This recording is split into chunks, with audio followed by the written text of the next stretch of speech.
We are outside the entrance to the new temporary location of Mouse Gear, which is behind Electric Umbrella, where Interventions, yeah, can't believe I said that wrong.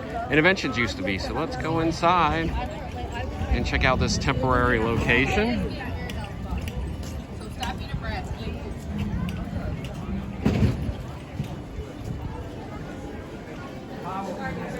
Right now, when you come in immediately, you're going to see the new Park Life merchandise.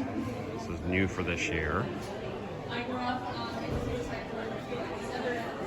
And over on the other wall is a lot of t-shirts. It's a pretty wide open space, as you can see.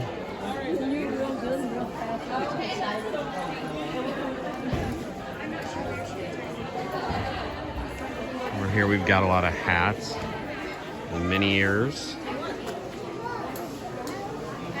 Obviously not as big as the permanent normal location.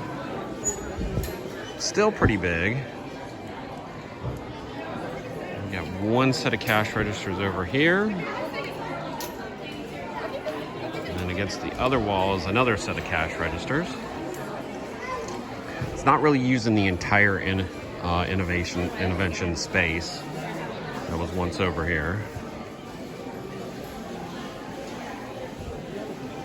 A lot of different kinds of merchandise, a lot of the same stuff they had in the normal Mouse Gear location, just smaller, less of it. There's a lot more, some extra merchandise stands now throughout Epcot to help make up for Mouse Gear obviously being smaller at this time. And of course in the back here is where a lot of the plush is, and a lot of the kids clothing is. But you can see the new style Epcot logo throughout the store. That's just a quick look at a temporary location for Mouse Gear.